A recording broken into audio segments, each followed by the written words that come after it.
మెదక్ జిల్లా మండల కేంద్రమైన కొల్చారంలోని Shri Satya Sai agro rice mill ఇండస్ట్రీలో సుమారుగా 7 కోట్ల రూపాయల ధాన్యం మాయమైనట్లు జిల్లా పౌర సరఫరాల అధికారి నిత్యానంద తెలిపారు. విజిలెన్స్ అండ్ ఎన్ఫోర్స్మెంట్ మరియు జిల్లా పౌర సరఫరాల అధికారి, అసిస్టెంట్ పౌర సరఫరాల అధికారి, ఇన్స్పెక్టర్ సంయుక్తంగా కలిసి మెదక్ జిల్లాలోని కొల్చారం మండలం మరియు గ్రామంలో గల Shri Satya Sai agro rice mill industries లో తనిఖీలు చేశారు. ఈ తనిఖీలలో ఖరీఫ్ సీజన్ కి సంబంధించి 3029.960 మెట్రిక్ టన్నుల ధాన్యం తక్కువగా ఉన్నట్లు అధికారులు గుర్తించారు.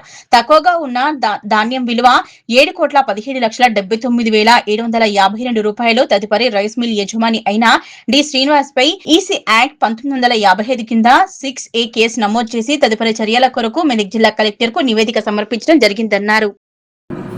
నా పేరు Nityanand, I'm DCSO Medak.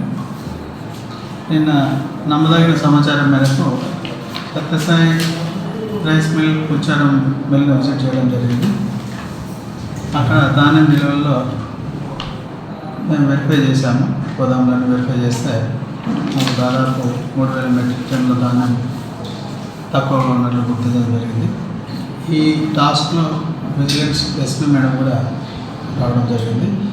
Vigilance SP మేము ఆ స్టాఫ్ అంతా పోయి విజిట్ చేసి అక్కడ 3,000 మెట్రిక్ టన్నుల ధాన్యం అంటే దాదాపు 7 కోట్ల ధాన్యం తక్కువగా ఉన్నట్టు గుర్తించడం జరిగింది. సో ఇమీడియట్గా మేము డి శ్రీనివాస్ అనే మిల్లర్ మీద 6A కేసు నమోదు చేయడం జరిగింది. 6A కూడా కలెక్టర్ మేడం సబ్మిట్ చేస్తున్నాము. ఫర్దర్గా మేము కలెక్టర్ మేడం ఆర్డర్స్ ప్రకారం చట్టపరమైన చర్యలు మిల్లర్ మీద తీసుకొని ఏదైతే ప్యాడీ తక్కువగా ఉందో ఆ అమౌంట్ను రికవరీ చేయడానికి తొందరగా చర్యలు తీసుకుంటామని తెలియజేస్తున్నాం. సో అందరి మిల్లులకు తెలియజేయడం ఏంటంటే ఇలాంటి తనిఖీలు ఎప్పటి నుంచో జరుగుతూనే ఉంటాయి. కాబట్టి అందరి మిల్లర్లు కూడా వాళ్ళ దగ్గర ఉన్న ధాన్యం సరుకులు కరెక్ట్గా ఉన్నాయో లేదో చెక్ చేసుకోవాలి.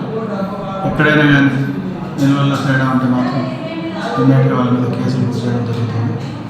కాబట్టి అందరూ దయచేసి చెక్ చేసుకోవాల్సిందిగా నా